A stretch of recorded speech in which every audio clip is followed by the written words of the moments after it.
aura toujours des jaloux. C'est-à-dire que tu vas voir même en commentaire, les gens vont dire, oh, il est en culotte, avec les petites jambes. C'est-à-dire que, en fait, tu fais quelque chose, hein, on va te critiquer. Tu ne fais rien, on va te critiquer. Tu fais du bien, on va critiquer. Tu fais du mal, on va te critiquer. C'est un pays de critiques. C'est un monde de critiques. Bon, en fait, le village, leur village, c'est une Nsenkele. Une Nsenkele, c'est dans le bois évident, pas beaucoup. Si je ne me trompe pas, hein. Je peux aussi me tromper, ça arrive, mais je sais que c'est ça. Donc, c'est une Nsenkele, leur village. Mais l'endroit où ça s'est passé, c'est à 15 km de Nsenkele. Donc, le village, c'est Enignon. Voilà. Mais Nsenkele, c'est le village d'Aban Patricia. C'est le village de Jackie, d'Enze et Albert. C'est le village aussi de Mefademe Toua, Sylvain, alias Moser. C'est son village.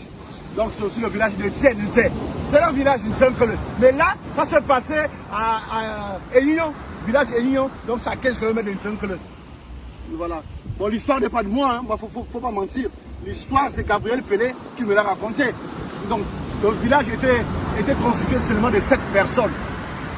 7 personnes dans ce village-là. Donc une famille, la mère, la fille et le mari. Donc la petite fille va à la rivière, je pense que de l'eau faire de la lessive, quelque chose comme ça. Et là, elle rencontre un vieillard. Mais le vieillard n'était pas du village, attention. Le vieillard n'était pas du village. Donc elle pose la question au papa. Dit, oh, mais tu es d'où? Il ne répond pas. Papa, est-ce que tu es perdu? Il ne répond pas. Hein? Donc, elle continue à faire sa lessive. Elle demande au vieux, mais tu es de quel village? Le vieux ne répond pas. Elle dit, papa, bon, c'est quoi ton nom? Il dit, ah, mon nom. Elle dit, oui, je veux savoir, c'est quoi ton nom? Donc le vieux dit, mon nom, c'est Ateng et comme André Joël, mais ne le répète jamais. Donc elle continue à laver, elle dit, oh, mais pas de problème. Elle lave et quand elle lève la tête, le papa a disparu. Alors, de retour à la maison, elle croise sa mère en chemin aussi qui allait, je ne sais pas moi où elle allait faire la pêche. Elle dit, maman, je viens de croiser un vieux bizarre. J'ai demandé s'il y avait un problème, il ne répond pas. Est-ce qu'il est du village? Il ne me répond pas. Mais il me donne son nom et ensuite il a disparu. Comment il s'appelait? Oh, je crois qu'il s'appelait Ateng comme André Joël, quelque chose comme ça. Ah, la fille meurt sur le champ. Bon, la maman panique. Elle court appeler le mari. Le mari est en train de dépêcher la viande de brousse devant la case. C'est pas une maison, c'est une case, une hutte. Dans le village, c'est une hutte. Il ne peut pas dépêcher l'antilope. La maman arrive en pleurs.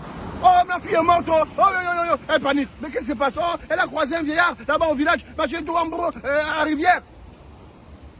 Elle a croisé le vieillard et alors, bon, elle a seulement dit que bon, le vieux s'appelait Ateng comme André Joël. Et puis tout d'un coup, la maman aussi meurt. La mère aussi meurt. Le papa panique. Il soulève sa femme, il court au dispensaire. Là-bas, il n'y avait que 2 infirmiers. Bon, l'infirmier en chef et l'assistante, mais je crois que c'était même sa copine, ils couchaient ensemble. Parce qu'ils avaient des attouchements bizarres, tout ça là. C'était un couple en tout cas. Donc, le papa arrive avec sa femme, à l'infirmerie, on touche, on dit, mais monsieur, mais elle est morte. Il dit, comment ça? Mais ma fille aussi est morte. Il panique. Monsieur, qu'est-ce qui s'est passé? Oh, elle a juste cité un nom, et elle est morte. On dit, bon, depuis quand un nom a tué quelqu'un? C'est quel nom qu'elle a cité? Oh, mais je ne sais pas, il y a un vieillard qu'elles ont croisé, le vieux s'appelait Ateng et comme André Joël. Mais le papa aussi d'aille. Le papa aussi d'aille. L'infirmier en chef et l'infirmière, c'était sa copine, ben, c'était sa go. Ils se regardent les deux. L'infirmier en chef demande à la go, est-ce que tu as compris quelque chose? Est-ce que tu as compris quelque chose? Oh non, je n'ai rien compris. Est-ce qu'un homme peut tuer quelqu'un? Ah, je ne sais pas. Oh. Ah, mais la femme, elle s'appelait comment? Quelle femme? Mais qui a tué? Non, c'est pas une femme, c'est le nom d'un vieillard. Oh, mais comment il s'appelait? Ah, mais je ne sais pas. Oh. Tu n'as pas entendu? Oh, mais comment il s'appelait? Parce qu'il faut qu'on écrive la déposition. La femme aussi bête qu'elle est. Elle dit à l'infirmier en chef. Ah, je crois que c'était peut-être Ateng comme André Joël. Elle aussi meurt. Elle capsaille. Il panique, il court. Il court au commissariat. Il n'y avait que 2 inspecteurs. L'inspecteur en chef et puis son valet. Bon, je crois que, bon, je ne sais pas s'ils sont ensemble peut-être, mais ils étaient quand même assez proches. Alors il arrive, il dit, oh, écoute, on ne sait pas ce qui se passe, mais les gens meurent n'importe comment, à cause d'un nom. Oh, l'inspecteur se fâche. Comment s'appelle la personne que le nom, c'est quel nom? Comment il meurt n'importe comment. C'est quoi le nom? Il dit, je ne peux pas citer, pardon, je vous en prie, je ne peux pas. Et si tu ne cites pas le nom, toi on t'enferme. Tu ne peux pas venir ici nous dire qu'un nom tue quelqu'un, un nom tue des gens, et tu es incapable de nous dire le nom. Ah, s'il vous plaît, oh. Il paraît que c'est monsieur Akeng et comme André Joël. Lui-même aussi, il dit. Ici, le mot, non? Les policiers se regardent. Alors, le commissaire en chef demande à son subalterne. Petit, tu as mes ordres, non? Répète-moi le nom qu'ils ont là. On va voir ça. On va voir si réellement ça tue. Il dit, chef, pardon, je te respecte beaucoup, hein. Tu es plus gradé que moi, hein. Chef, mais c'est pour ça qu'il m'a mené à la police. Pardon, je ne peux pas dire ça. Il dit, bon, si tu dis pas ça, je te renvoie. Tu as peur d'un nom? Ah, je n'ai pas peur. Mais alors? Ah, j'ai oublié. Comment ça, tu as oublié? Donc tu lui dis que tu ne te rappelles plus qu'il a dit tout de suite à quelqu'un comme André Joël. Il meurt. Le commissaire en chef est mort. Le petit regarde. Je ne sais pas quel grade il avait. Hein. Il regarde le corps. Le commissaire il est bête. Hein. Il pense que c'est moi qui devais dire à quelqu'un comme André Joël.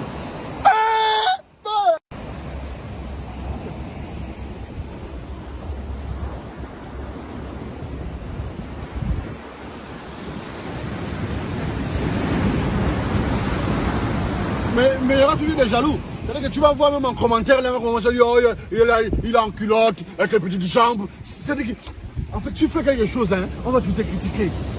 Tu ne fais rien, on va tout te critiquer. Tu fais du bien, on va critiquer. Tu fais du mal, on va te critiquer. C'est un pays de critiques. C'est un monde de critiques. Bon, en fait, le village, leur village, c'est une Senkele. Une Senkele, c'est dans le bois évident, pas beaucoup. Si je ne me trompe pas, hein. Ouais, je peux aussi me tromper, ça arrive, mais je sais que c'est ça. Donc c'est Nsenkele, leur village. Mais l'endroit où ça s'est passé, c'est à 15 km de Nsenkele. Donc le village c'est Enignon. Voilà. Mais Nsenkele c'est le village d'Aban Patricia. C'est le village de Jackie, d'Enze et toi Albert. C'est le village aussi de Mefademe Toua, Sylvain, alias Moser. C'est son village. Donc c'est aussi le village de Tsenze. C'est leur village, Nsenkele. Mais là, ça s'est passé à Enignon, village Enignon. Donc c'est à 15 km de Nsenkele. Voilà. Bon, l'histoire n'est pas de moi, hein. Faut pas mentir. L'histoire, c'est Gabriel Pelé qui me l'a raconté.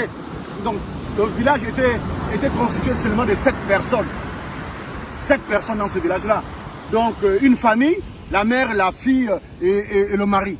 Donc la petite fille va à la rivière